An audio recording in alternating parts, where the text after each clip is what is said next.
El vacilante esfuerzo por dar un aspecto romántico al suceso solo duró hasta que llegué a la avenida contigua al Gran Teatro, a media manzana de Ocean Avenue, donde una lámpara de seguridad llena de mugre hacía que la niebla pareciera contaminación.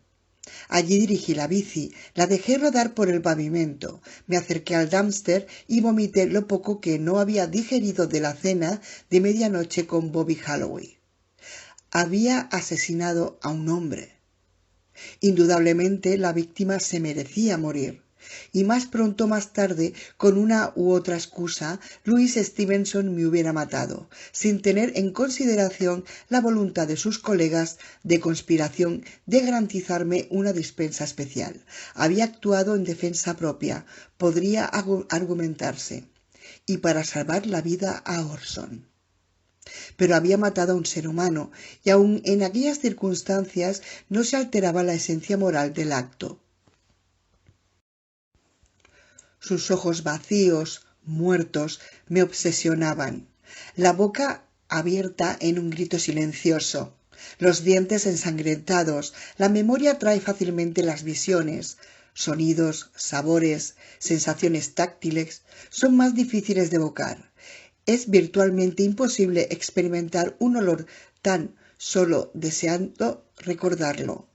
Y sin embargo, antes había recordado la fragancia del champú de mi madre, y ahora el olor metálico de la sangre fresca de Stevenson persistía de tal manera que me obligó a quedarme en Dumpster como si estuviera en la barandilla de un barco en movimiento.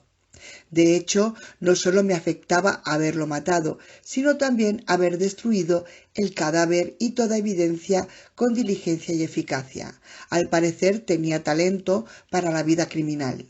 Sentí como si algo de aquella oscuridad en la que había vivido durante 28 años se hubiera deslizado en mi interior y se hubiera colado en una cámara hasta entonces desconocida de mi corazón. Purificado, pero sin sentirme mejor por ello, subí de nuevo a la bicicleta y atravesé con Orson una serie de desvíos hasta la gasolinera Caldecott, en la esquina de San Rafael Avenue y Palm Street. El servicio estación estaba cerrado. La única luz en el interior procedía de un reloj de pared con un neón azul de las oficinas, y la única luz en el exterior era la de la máquina expendedora de bebidas. Compré una lata de Pepsi para sacarme el gusto amargo de la boca. Abrí el grifo del agua que había en la zona para hinchar ruedas y esperé mientras Orson bebía del chorro. «Qué perro más feliz debes de ser con tu amo tan atento», dije, siempre pensando si tienes sed, hambre o si estás limpio, siempre dispuesto a matar a cualquiera que levante un dedo contra ti. La mirada inquisitiva que me devolvió fue desconcertante aun en la penumbra. Luego me lamió la mano. «Gratitud y reconocimiento», dije. Volvió a beber más agua, acabó y se sacudió el morro chorreante. «¿De dónde te sacó mamá?», pregunté mientras cerraba el grifo. Me volvió a mirar a los ojos. «¿Qué secreto guardaba mi madre?». Su mirada era firme, conocía las respuestas a mis preguntas, pero no iba a hablar allí mismo. 27. Me parece que Dios holgazanea por los alrededores de la iglesia de San Bernadette, tocando la guitarra con una banda de ángeles o jugando al ajedrez mental. Está en una dimensión que no podemos ver, sacando copias para nuestros universos en los cuales problemas como el odio, la ignorancia, el cáncer y el pie de atleta serán eliminados en el plan previo. Vuela por encima de los bancos de la iglesia del roble barnizado, como en una piscina llena de nubes de incienso y sencillas plegarias en lugar de agua. Tropieza silenciosamente con las columnas y las esquinas del techo de la catedral, mientras medita ensoñaciones y espera a los parroquianos que necesitan acercarse a él con problemas que resolver. Aquella noche tuve el presentimiento de que Dios se mantenía a distancia de la rectoría contigua a la iglesia. Tuve una sensación de grima cuando pasé por delante pedaleando en la bicicleta. La casa de piedra de 2 plantas, como la de la iglesia, era de estilo normando francés con algunas modificaciones, las suficientes para acomodarla al suave clima de California. Las tejas superpuestas de pizarra negra del tejado en vertiente, con la humedad de la niebla, eran tan gruesas como la armadura de escamas del ceño de un dragón, y más allá de los inexpresivos ojos negros del cristal de las ventanas, incluyendo un óculo a cada lado de la puerta principal. Se levantaba un reino sin alma. La rectoría nunca me había parecido un lugar prohibido, pero ahora la contemplaba con desasosiego debido a la escena que había presenciado entre Jessie Pin y el padre Tom en el sótano de la iglesia. Pasé por delante de la rectoría y de la iglesia y entré en el cementerio, bajo los robles y las tumbas.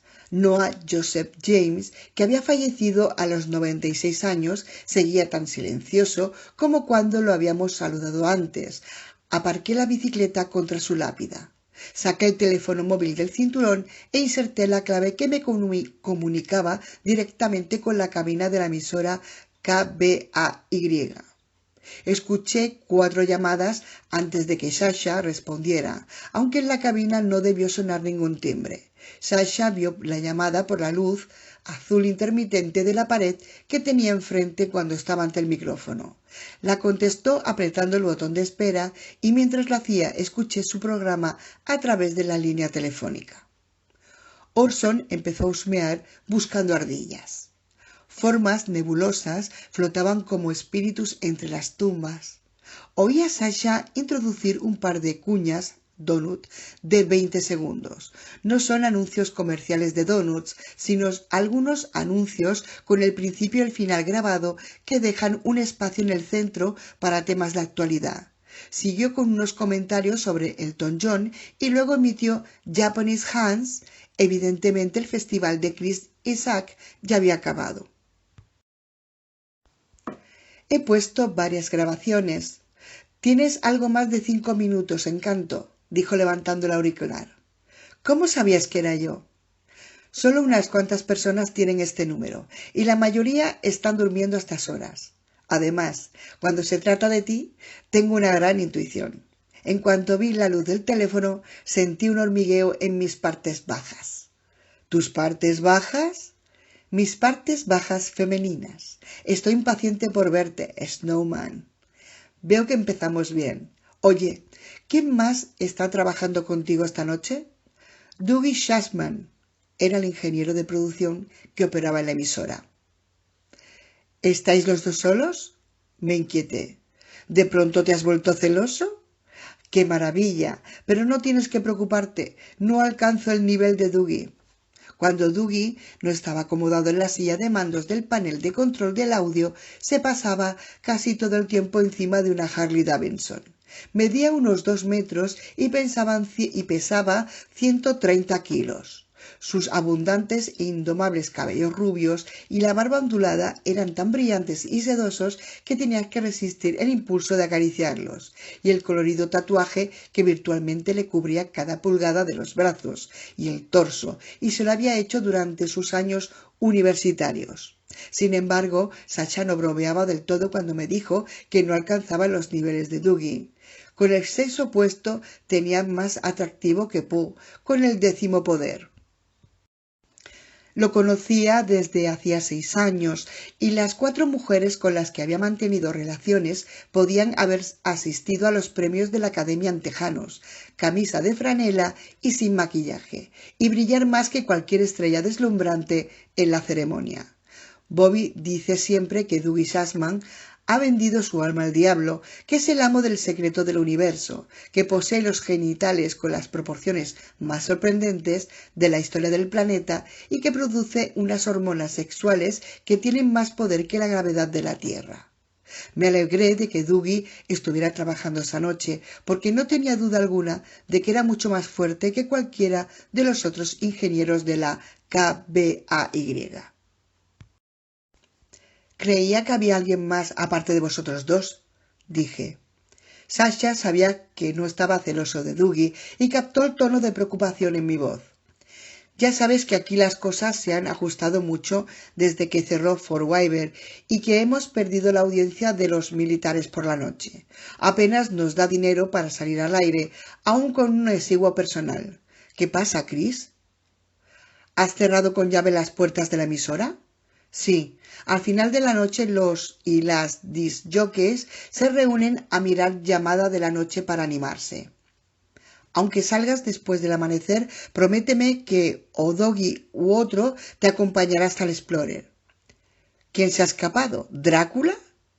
Prométemelo. Chris, ¿qué demonios?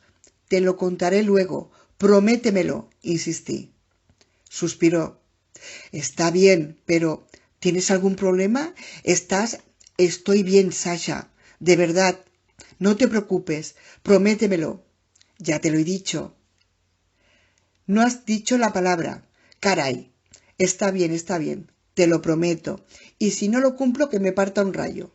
Espero que luego me cuentes una historia fantástica, al menos tan espantosa como la que sueles escuchar en los campamentos de los Scouts. ¿Me estarás esperando en casa? ¿Llevarás tu antiguo uniforme Scout? La única parte que podría ponerme son los calcetines hasta las rodillas. Ya es suficiente. Te excita el cuadro, ¿eh? Me emociona. Eres malo, Christopher Snow. Sí, soy un asesino. Nos veremos dentro de un ratito. Asesino. Desconectamos y volví a colgarme del cinturón el teléfono móvil. Me quedé un rato escuchando el silencio en el cementerio. Ni un ruiseñor practicaba y hasta el humo de las chimeneas se había ido a la cama. Sin duda los gusanos estaban despiertos y trabajando, pero siempre llevan a cabo su solemne labor en un respetuoso silencio. Creo que necesito un guía espiritual. Vamos a hacerle una visita al padre Tom, le dije a Orson. Mientras cruzaba el cementerio a pie y me dirigía a la parte de atrás de la iglesia, saqué la Glock del bolsillo de la chaqueta. En una ciudad en la que el jefe de policía soñaba con pegar y torturar a jovencitas y en la que los empleados de la funeraria van armados, podía presumir que el cura no iría armado solamente con la palabra de Dios. Desde la calle, la rectoría parecía estar a oscuras. Pero una vez en la parte trasera vi dos ventanas iluminadas en la habitación posterior del segundo piso. Después de la escena que había presenciado, protegido por el pesebre en el sótano de la iglesia, no me sorprendió que el rector de San Bernadette no pudiera dormir. Aunque eran cerca de las 3 de la mañana, 4 horas desde la visita de Jesse Pym, el padre Tom todavía no se había atrevido a apagar la luz. Como si fuéramos gatos, le dije a Orson. Subimos un tramo de escalones y luego, tan sigilosamente como pudimos, cruzamos el suelo de madera del porche de la parte de atrás. Probé a abrir la puerta, pero estaba cerrada. Creí que un hombre de Dios consideraría su punto de fe de confiar en su creador más que en un pestillo. No quise llamar ni dar la vuelta hasta la puerta de entrada y hacer sonar el timbre. Con un asesinato a mis espaldas, parecía estúpido tener escrúpulos por un allanamiento de morada. Sin embargo, quería evitar tener que estar rompiendo algo porque el sonido de cristales rotos alertaría al cura. 4 ventanas daban al porche. Intenté abrirlas una tras otra. La tercera no tenía puesto el cerrojo. Tuve que meterme la Glock en el bolsillo de la chaqueta porque la humedad había hinchado la madera de la ventana y costaba abrirla. Necesité ambas manos para levantar el bastidor más bajo, haciendo presión primero en el marco y después metiendo los dedos debajo del rail inferior. La deslicé hacia arriba con chirridos y estridencias suficientes para dar ambiente a una película de Wes Craven. Orson hizo un gesto despectivo sobre mi habilidad como infractor de la ley, crítico con todo el mundo. Esperé hasta que me convencí de que el ruido no se había oído en el piso de arriba, y entonces me deslicé por la ventana abierta a una habitación tan negra como el bolso de una bruja. «Vamos, colega», murmuré, porque no quería dejarlo solo afuera, sin una pistola. Orson saltó adentro y cerré la ventana tan silenciosamente como me fue posible. También pasé el pestillo, aunque no creía que nos estuvieran vigilando los miembros del grupo ni otros. No quise dar facilidades a alguien o a algo para seguirnos al interior de la rectoría. Un rápido vistazo con el lápiz linterna me reveló que estábamos en el comedor. 2 puertas, una a mi derecha y otra en la pared opuesta a las ventanas, se abrían en la habitación. Apagué la linterna, volví a sacar la Glock y me acerqué a la puerta más próxima a la derecha. Detrás estaba la cocina. El brillo de los números de los relojes digitales de 2 hornos y el microondas iluminaban lo suficiente para permitirme ir hasta la puerta basculante que daba al vestíbulo sin chocar contra la nevera o la cocina. Al pasillo daban unas habitaciones oscuras y la entrada estaba iluminada únicamente por una velita. En una de las mesas de 3 patas y en media luna, apoyada en una de las paredes, había un altarcito dedicado a Santa Madre. Una vela votiva en un vaso de color rojo rubí parpadeaba irregularmente en el centímetro de cera que quedaba. En medio del inconstante latido de la luz, el rostro de porcelana de la imagen de María era el retrato de la pena y no de la gracia. Al parecer, sabía que el residente de la rectoría era más un cautivo del miedo que un capitán de la fe. Con Orson a mi lado, subí los 2 tramos de escalera hasta el 2.º piso, el malvado hippie y su pariente de 4 patas. El pasillo del 2.º piso formaba una L, con el rellano en el punto de reunión. El tramo de la izquierda estaba a oscuras. Al final del pasillo, directamente delante de mí, había una escalera plegable abierta que descendía de una trampilla del techo.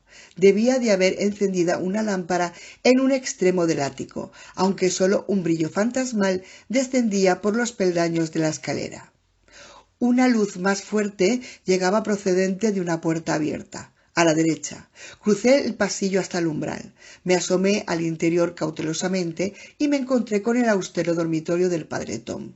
En él que un crucifijo colgaba encima de una cama sencilla de pino oscuro. El cura no estaba allí. Evidentemente había subido al ático. La colcha había sido retirada, las mantas estaban bien dobladas a los pies de la cama y las sábanas en su sitio.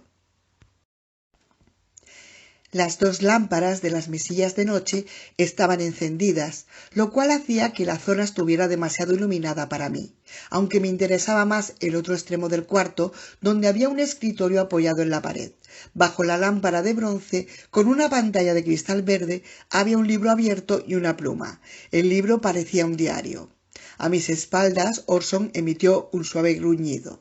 Me volví y vi que estaba al pie de la escalera, mirando con suspicacia hacia el ático débilmente iluminado encima de la trampilla abierta. Cuando me miró, levanté un dedo hasta los labios y le ordené callar suavemente y que viniera a mi lado. Y lo hizo. En lugar de saltar como un perro circense hasta lo alto de la escalera, por ahora parecía disfrutar de la novedad de la obediencia. El padre Tom hacía bastante ruido al bajar del ático y me alertaría de su llegada con el tiempo suficiente. De todos modos, situé a Orson ante la puerta del dormitorio, desde donde podía ver la escalera. Protegiéndome la cara de la luz que rodeaba la cama, crucé la habitación hacia el escritorio no sin antes echar un vistazo al otro lado de la puerta abierta del cuarto de baño. No había nadie. En el escritorio, además del diario, había una botella llena al parecer de whisky escocés. Junto a la botella, un vaso de doble dosis casi lleno de un líquido dorado. El cura había estado bebiendo a palo seco, sin hielo, o quizá no precisamente bebiendo. Levanté el diario. La caligrafía del padre Tom era apretada y precisa, como la de una máquina de escribir. Me metí en la zona más oscura de la habitación porque mis ojos, adaptados a la oscuridad, necesitaban poca luz para leer, y examiné el último párrafo de la página, que se refería a su hermana. Se había interrumpido en la mitad de una frase. Cuando llegue al final, no podré salvarme. Sé que no podré salvar a Laura, porque ya no es quien era. Casi se ha ido. Solo queda de ella la cáscara, y quizás hasta esto ha cambiado. Oh Dios, se ha llevado su alma a su seno mientras ha dejado su cuerpo habitado por la entidad en que se ha convertido, o él la ha abandonado. Por consiguiente, también nos abandonará a nosotros. Creo en la gracia de Cristo, creo en la gracia de Cristo. Creo porque no tengo nada más por lo que vivir, y si creo, debo vivir para mi fe y salvar a los que pueda. Si no puedo salvarme a mí o a Laura, al menos puedo rescatar a esas tristes criaturas que vienen a mí para liberarse del tormento y del control. Jessie Pin o los otros que les dan órdenes pueden matar a Laura, pero ella ya no es Laura. Laura se ha perdido para siempre, y no puedo permitir que sus amenazas detengan mi labor. Pueden matarme, pero hasta que lo... Orson permanecía alerta ante la puerta abierta, vigilando el pasillo. Fui a la primera página del diario y observé que la anotación inicial estaba fechada el 1 de enero del mismo año. Laura está retenida hace ya más de 9 meses y yo he perdido toda esperanza de volverla a ver.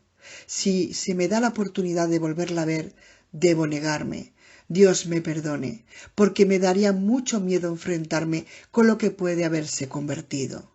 Todas las noches le pido a la Santa Madre que interceda ante su Hijo para que prive a Laura de los sufrimientos de este mundo. Para comprender del todo la situación y la condición de su hermana, hubiera tenido que encontrar el volumen o volúmenes anteriores del diario, pero no tenía tiempo de buscarlos. Sonó un golpe en el ático. Me quedé inmóvil, contemplando el techo, escuchando. Orson, ante el umbral de la puerta, levantó una oreja. Pasó medio minuto sin que se escuchara otro sonido y volví a centrar la atención en el diario. Con la sensación de que el tiempo discurre a toda prisa, busqué apresuradamente en el libro y leí al azar. La mayor parte del contenido hacía referencia a las dudas teológicas y a los tormentos del cura. Se esforzaba a diario en recordar, para convencerse, para implorarse que tenía que recordar, que su fe siempre lo había sostenido y que se perdería irremediablemente si no podía sostener su fe en momentos de crisis.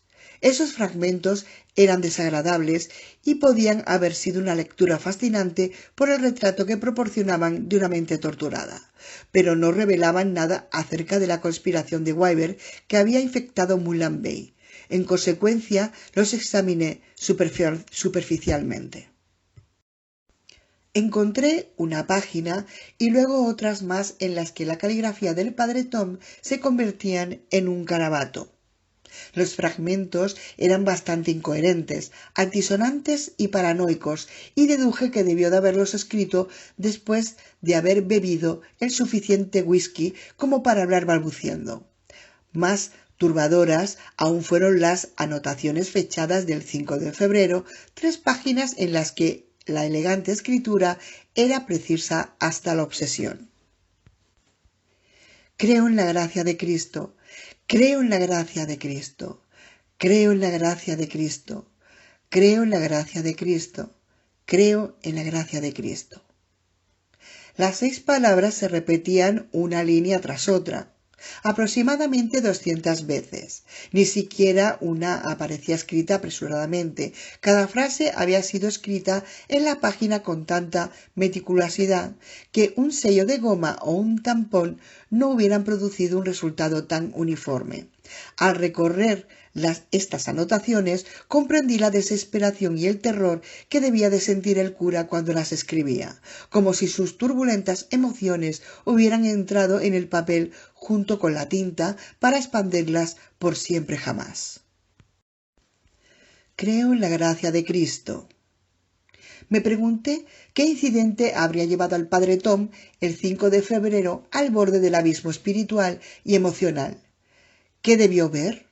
Me pregunté si quizá lo habría escrito en un momento de apasionado y desesperado conjuro después de experimentar una pesadilla similar a los sueños de violación y mutilaciones que habían atormentado y por último le habían hecho disfrutar a Louis Stevenson. Seguí pasando páginas y revisando anotaciones y encontré una observación. Interesante, muy interesante, fechada del 11 de febrero. Se hallaba en medio de un pasaje largo y torturado en el que el cura arguía consigo mismo sobre la existencia y la naturaleza de Dios, jugando a ser creyente y escéptico a la vez, y hubiera pasado por encima si mi vista no hubiera tropezado con la palabra grupo. Este nuevo grupo, en cuya libertad me he comprometido, me da esperanzas precisamente porque es la antítesis del grupo original. En estas nuevas criaturas no hay maldad, ni sed de violencia, ni rabia. Un grito desesperado procedente del ático desvió mi atención del diario. Fue un sollozo sin palabras, de miedo y de dolor, tan espantoso y patético que reverberó como un gong tremendo a través de mi mente y a la vez me rozó la fibra sensible. La voz parecía la de un niño, quizá de 3 o 4 años, perdido, temeroso y angustiado al mismo tiempo. Orson le afectó tanto aquel grito que salió rápidamente del cuarto al pasillo. El diario del cura era demasiado grande para que entrara en uno de los bolsillos de mi chaqueta. Me lo metí bajo el cinturón de los tejanos, en la región lumbar. Cuando salí al pasillo tras el perro, lo encontré al pie de la escalera, observando las sombras plegadas y la suave luz procedente del ático de la rectoría. Volvió hacia mí sus expresivos ojos y supe que si hubiera podido hablar, hubiera dicho: «Tenemos que hacer algo». Este perro peculiar alberga un montón de misterios, posee la mayor inteligencia que un perro puede poseer y con frecuencia tiene un sentido muy definido de la responsabilidad moral. Incluso antes de los acontecimientos que escribo, algunas veces me preguntaba si la reencarnación no sería algo más que una superstición, porque podía imaginar a Orson como un maestro, un policía o hasta una prudente enfermera en una antigua vida, renacidos en un grupo más pequeño, peludo y con rabo. Pensamientos de este tipo me hubiera cualificado como candidato al premio Pia Click por la excepcional obra en el campo de especulaciones descabelladas. De los verdaderos orígenes de Orson me iba a enterar pronto y aunque no fueran sobrenaturales, resultarían más sorprendentes que cualquier escenario que Pia Click y yo, en ferviente colaboración, hubiéramos podido imaginar. Descendió un segundo grito y a Orson le afectó tanto que soltó un gemido de angustia, demasiado suave para que llegara hasta el ático. Como la vez anterior, la voz que sollozaba parecía la de un niño de corta edad. Le siguió otra voz, demasiado baja para que pudiera distinguir las palabras. Había asegurado que era la del padre Tom, pero no pude oír su tono con la suficiente claridad para decir si era de consuelo o de amenaza. 28. De haberme fiado del instinto, hubiera salido volando de la rectoría y me hubiera ido directamente a casa. Tras prepararme una taza de té y untar un panecillo con mermelada de limón, hubiera puesto una película de Jackie Chan y me hubiera pasado las 2 horas siguientes en el sofá, con un afgano en el regazo y mi curiosidad en el bolsillo. En lugar de eso, y para no tener que admitir que tenía un sentido de la responsabilidad moral menos desarrollado que mi perro, hice una señal a Orson para que se quedara quieto y esperara. Luego subí la escalera con la Glock de 9 milímetros y en la mano derecha y el diario del padre Tom clavado en la región lumbar. Como un cuervo batiendo las alas frenéticamente en el interior de la jaula, me vino el recuerdo de las oscuras imágenes de las descripciones de los sueños enfermizos de Louis Stevenson. El jefe tenía fantasías con niñas de la edad de su nieta, pero los sollozos que acababa de oír parecían los de un niño menor. Si el rector de San Bernadette estaba al borde de la misma demencia que Stevenson, no iba a importarle la edad de su víctima. Cerca de la cima de la escalera, con una mano en la frágil barandilla, volví la cabeza y vi a Orson en el pasillo, mirando hacia arriba, tal como le había ordenado. No me seguía. Había sido muy obediente durante una hora y no había discutido mis órdenes sin gestos sarcásticos o giros de ojos. Esta moderación significaba una mejora en su comportamiento, una mejora de al menos media hora, todo un récord olímpico.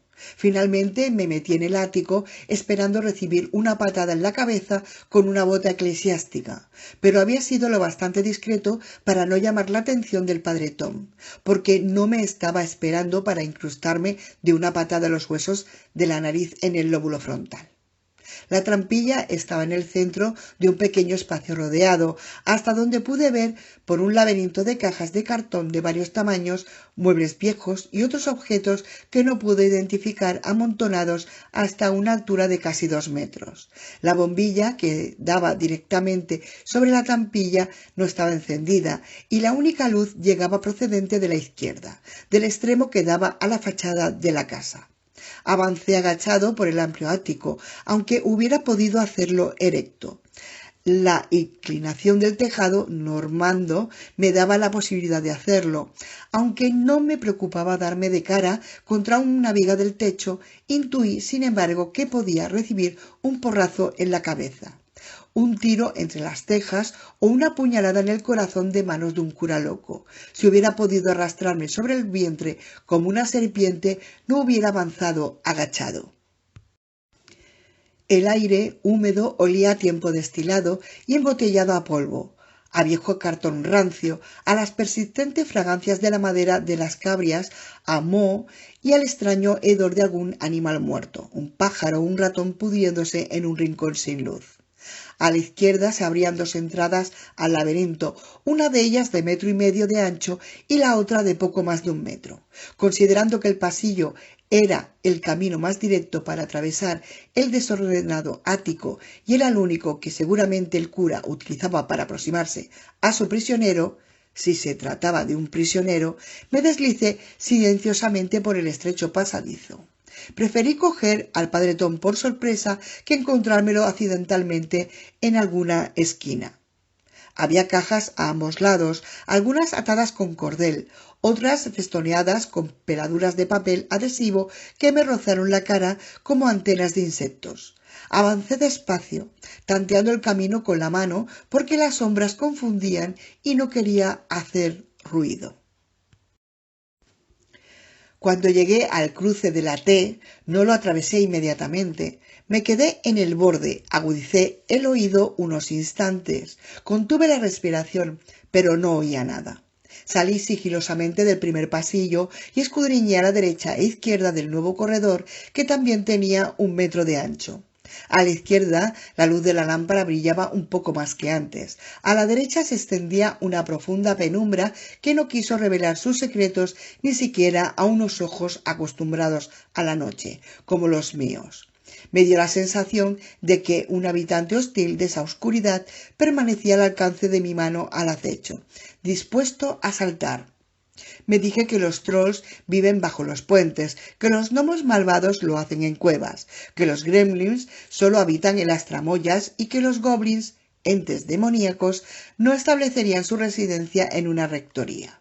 Avancé por el nuevo pasillo y giré a la izquierda, dando la espalda a la impenetrable oscuridad. De pronto se escuchó un grito, tan escalofriante que giré en redondo y apunté con el arma hacia la oscuridad, seguro de que los trolls, los gnomos malvados, los gremlins, los goblins, fantasmas, zombis y varios monaguillos mutantes psicóticos venían hacia mí. Por suerte no apreté el gatillo. La locura transitoria pasó porque el grito procedía de la misma dirección que antes, de la zona iluminada del fondo. El tercer grito, que ocultó el ruido que yo hice al volverme para enfrentarme a la horda imaginaria, procedía de la misma fuente que los otros dos, y en el ático sonó de manera diferente. No se parecía tanto a la voz de un niño, y lo más desconcertante era una voz muy extraña, fuera de contexto, como varios compases de una música metálica saliendo de una garganta humana. Pensé retirarme a la escalera, pero estaba demasiado adelantado para volver atrás. Existía la posibilidad remota, sin embargo, de que estuviera oyendo a un niño en peligro. Por otro lado, si me echaba atrás, mi perro sabría que me había rajado. y él era uno de los 3 amigos íntimos que tenían un mundo en el que solo importaban los amigos y la familia, y yo ya no tenía familia. Me importaba mucho que tuviera una buena opinión de mí. Las cajas que había a mi izquierda daban paso a unas sillas de mimbre amontanadas, una desordenada colección de cestas bardadas y laqueadas de mimbre y caña, una cómoda con espejo ovalado tan mugriento que ni siquiera reflejó mi sombra, objetos amontonados cubiertos con trapos y luego más cajas. Giré una esquina y entonces pude oír la voz del padre Tom. Hablaba en voz baja, con suavidad, pero no conseguí entender una palabra de lo que decía. Me metí en una barrera de telarañas, recorrí cuando se me pegaron en la cara y me rozaron la boca como labios de fantasmas. Aparté con la mano izquierda las tiras rotas de las mejillas y de la visera de la gorra. Los hilos de la telaraña tenían un gusto amargo a hongos. Como una mueca, procuré escupir sin hacer ningún sonido. Como esperaba nuevas revelaciones, sentí el impulso de seguir la voz del cura como hubiera seguido la música de una flauta en Hamelin. Tuve que reprimir el deseo de estornudar, provocado por el polvo depositado con un olor tan rancio que debía proceder del siglo pasado. Tras dar otro giro, llegué al último tramo del pasillo. A unos 2 metros más allá del extremo del estrecho corredor de cajas, descendía la armadura de la parte interna del tejado hacia la fachada del edificio. Las cabrias, los puntales, las entrecintas y la parte interna del entablado del tejado, al cual estaba pegada la pizarra, proyectaban una luz de un amarillo opaco, procedente de una fuente fuera de mi vista, a la derecha. Cuando me arrastraba hasta el final del pasillo, oí el débil crujido de las tablas del piso. No fueron unos ruidos más fuertes o más sospechosos que los habituales en este elevado reducto, aunque podían traicionarme. La voz del padre Tom se hizo más clara, pero solo podía entender una palabra entre 5 o 6. Escuché otra voz, temblorosa y de un tono más elevado. Parecía la voz de un niño muy pequeño, y sin embargo no era exactamente así. No era tan musical como el del habla de un niño, ni tan inocente. No pude distinguir lo que decía, si decía algo. Escuché cómo se transformaba en un grito espectral que me hizo detener. El pasadizo terminaba en un corredor final que se extendía a lo largo del lago del laberinto ático. Me arriesgué a asomarme a este tramo recto. A la izquierda estaba oscuro, pero a la derecha, en el extremo sureste del edificio, esperaba encontrar la fuente de luz y al cura con su cautivo. Pero no fue así, porque la lámpara permanecía fuera de la vista, a la vuelta de otra esquina en la pared sur. Continué por ese corredor de 2 metros de ancho, ligeramente agachado porque la pared de mi izquierda era la parte inclinada del tejado. Pensé y pasé ante la oscuridad de la boca de otro corredor entre cajas amontonadas y muebles viejos y luego me detuve, únicamente con la última pared de objetos amontonados entre la lámpara y yo. De pronto, una sombra serpenteante saltó hacia las cabrias y el entablado que formaban la pared que tenía ante mí. Un violento y erizado desgranamiento de miembros dentados con una protuberancia bulbosa en el centro, tan extraño que estuve a punto de gritar del susto. Sujeté la Glock con ambas manos. Luego me di cuenta de que la aparición era la sombra distorsionada de una araña suspendida en un hilo. Debía de encontrarme cerca de la fuente de luz porque su imagen se proyectaba, muy agrandada, en las superficies que tenía ante mí. Como asesino era bastante asustadizo. Quizá la culpable era la cafeína de la Pepsi que me bebí para endulzar el sabor amargo del vómito. La próxima vez que mate a alguien y vomite, tomaré un brebaje sin cafeína y lo acompañaré con un Valium, para no acompañar mi imagen de máquina homicida eficiente y carente de sentimientos. Olvidada la araña, escuché la voz del cura con la claridad suficiente para entender sus palabras. Duele, sí, claro, duele mucho. Te he sacado el emisor, lo he extraído y lo he triturado, y ya no podrán seguirte más. Me vino a la memoria Jesse Pin cruzando el cementerio con un extraño aparato en la mano, escuchando unos raros tonos electrónicos y leyendo unos datos en una pantallita que emitía una luz verde. Evidentemente estaba siguiendo la señal de un emisor implantado con cirugía a esta criatura. ¿Era un mono? ¿No era un mono? La incisión no era profunda, siguió diciendo el cura. El emisor estaba justo debajo de la grasa subcutánea. He esterilizado la herida y la he suturado. Suspiró. Me gustaría saber hasta qué punto me entiendes. En el diario del padre Tom se refería a los miembros de un grupo nuevo, menos hostil y menos violento que el primero, y escribía que se había comprometido en su liberación. Yo no podía saber por qué era un nuevo grupo, tan opuesto al antiguo, o por qué andaban sueltos por el mundo con emisores bajo la piel, ni cómo habían aparecido esos monos tan inteligentes de ambos grupos. Estaba claro que el cura se consideraba un abolicista de nuestros días luchando por los derechos de los oprimidos y que la rectoría era un refugio clave para el camino hacia la libertad. Cuando Pin se enfrentó al padre Tom en el sótano de la iglesia, debió creer que era el fugitivo y ya había sufrido la extracción quirúrgica y había sido trasladado, y que el rastreador estaba emitiendo la señal del emisor que ya no estaba implantado en la criatura que se proponía identificar. En cambio, el fugitivo se estaba recuperando en el ático. El misterioso visitante del cura gimoteó suavemente y el cura replicó con un murmullo de simpatía, como si le hablase a un bebé.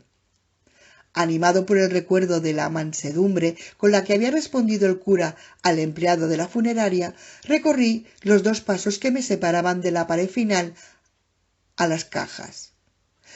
Me detuve con la espalda apoyada en el extremo de la hilera y doblé solo un poco las rodillas para acomodarme a la inclinación del tejado. Desde allí, para ver al cura y a la criatura que estaban con él, solo tenía que inclinarme a la derecha, girar a la cabeza y asomarme.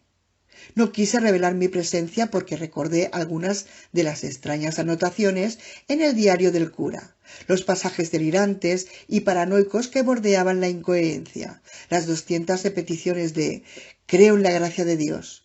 Quizá no siempre fuera tan manso como lo había sido con Jesse Pin. Cubriendo el olor a moho, a polvo y a cartón viejo, había un nuevo aroma a medicina compuesto por el alcohol, yodo y a un antiséptico astringente. En algún lugar del ala más próxima, la gruesa araña trepó por su filamento, alejándose de la luz de la lámpara, y la sombra magnificada del arácnido disminuyó rápidamente por el techo oblicuo, se contrajo en una mancha negra y finalmente desapareció. El padre Tom, mientras tanto, le hablaba a su paciente. Tengo antibiótico en polvo, cápsulas de varios derivados de la penicilina, pero no tengo un analgésico eficaz. Me gustaría tenerlo, pero en este mundo es un valle de lágrimas, ¿verdad? Pronto estarás bien, te recuperarás, te lo prometo, Dios te ayudará a través mío. Si el rector de San Bernadette era un santo o un villano, una de las pocas personas con la cabeza en su sitio que quedaban en Mulan Bay, o bien un loco, yo no lo podía juzgar. No tenía bastantes datos ni comprendía el contexto de sus actos. Solo estaba seguro de una cosa. Aunque el padre Tom pareciera racional o hiciera bien las cosas, su cabeza, sin embargo, tenía los cables lo suficientemente cruzados como para que dejarle sostener a un niño durante el bautismo fuera una imprudencia. Tengo conocimientos médicos básicos, le dijo el cura a su paciente, porque 3 años después de acabar el seminario estuve en una misión, en Uganda. Creí oír al paciente un murmullo que me recordó, aunque no del todo, el suave arrullo de las palomas mezclado con el ronroneo, más gutural, de un gato. Estoy seguro de que te pondrás bien, siguió el padre Tom, aunque deberás quedarte aquí unos días para que pueda administrarte los antibióticos y vigilarte la herida. ¿Me comprendes? Y añadió con una nota de frustración y desespero. ¿Comprendes todo lo que te digo? Cuando iba a inclinarme hacia la derecha y asomarme al otro lado de la pared de las cajas, el otro contestó al cura. El otro. Esto es lo que pensé del fugitivo cuando le oí hablar desde ese mismo lugar más próximo, porque aquella voz no podía ser la de un niño o la de un mono, ni de nadie más que en el gran libro de la creación de Dios. Me quedé helado, deslicé el dedo en el gatillo. Es cierto que en parte sonaba como la de un niño o una niña y en parte como la de un mono, y también como un montón de cosas. De hecho, como si un técnico de sonido de Hollywood muy creativo estuviera jugando con una biblioteca de voces humanas y animales, mezclándolas en la consola de audio hasta conseguir la voz de un extraterrestre. Lo más sorprendente del habla del otro no era su escala tonal, ni sus reflexiones, ni siquiera la gravedad y la emoción que demostraba. Lo que más me impresionó fue percibir lo que significaba. No estaba oyendo un barboteo de ruidos animales. No era inglés, desde luego, no había una palabra de inglés, y aunque no soy políglota, estaba seguro de que no oía ninguna lengua extranjera, porque no era lo bastante compleja para ser un lenguaje de verdad. Sin embargo, oía una serie fluida de sonidos exóticos compuestos con palabras rudimentarias, un fuerte y primitivo intento de lenguaje, con un pequeño vocabulario polisílabo marcado por ritmos rápidos. El otro parecía querer comunicarse desesperadamente. Me sorprendió que aquella soledad, angustia y anhelo que expresaba su voz me emocionara. No me lo estaba imaginando. Era tan real como las tablas que tenía bajo los pies, el montón de cajas a mi espalda y los acelerados latidos de mi corazón. Cuando el otro y el cura hicieron un silencio, no fui capaz de asomarme por la esquina. Sospechaba que fuera cual fuera el aspecto del visitante del cura, no podría pasar por un mono de verdad, o a diferencia de los miembros del grupo original que nos habían molestado a Orson y a mí cuando los encontramos en la punta sur de la bahía. Y si tenían algún parecido con los Resus, las diferencias serían mayores y seguramente más numerosas que el maléfico color amarillo de los ojos de los otros monos. Me dio miedo lo que pudiera encontrar, y mi temor no tenía nada que ver con el posible horror de este otro resultado de laboratorio. El nudo de emoción que sentía en el pecho me impedía casi respirar, y a duras penas podía tragar saliva. Lo que temía era mirar de frente a aquella entidad y ver en sus ojos mi propio aislamiento, mis ansias de normalidad, lo que había estado negando durante 28 años con el éxito suficiente como para ser feliz con mi destino. Pero mi felicidad, como todo lo demás, es frágil. Había captado un terrible anhelo en la voz de esa criatura, semejante al agudo anhelo a cuyo alrededor había ido formando durante años una concha de indiferencia y de muda resignación. Temí que al encontrarme con los ojos del otro, la resonancia entre ambos hiciera estallar la concha y me dejara en una situación vulnerable. Estaba temblando. Esta es la razón por la que no me atrevo a expresar mi pena, mi dolor cuando la vida me hiere o se lleva a mi lado a alguien a quien quiero. El dolor conduce con demasiada facilidad al desespero y en este fértil campo puede brotar y prosperar la autocompasión. Yo no puedo dejarme arrastrar por la autocompasión, porque si enumerara y me regodeara en mis limitaciones, caería en un agujero tan profundo que jamás podría salir de él. Tengo que ser un poco hijo de puta para sobrevivir. Tengo que ir con una coraza sin grietas alrededor del corazón, al menos en lo que se refiere al dolor por los muertos. Soy capaz de expresar amor por la vida, abrazar a mis amigos sin reservas, entregar mi corazón sin preocuparme que vayan a abusar de él. Pero el día en que murió mi padre, tuve que burlarme de la muerte, del crematorio, de la vida, de todas las malditas cosas, porque no podía arriesgarme. No quise arriesgarme a descender del dolor al desespero, a la autocompasión y finalmente al foso de rabia, soledad y odio hacia mí mismo, porque hubiera sido horrible. No puedo amar a los muertos, no importa lo desesperante que es de ser recordarlos y llevarlos en mi corazón. Tengo que dejarlos ir, y rápidamente.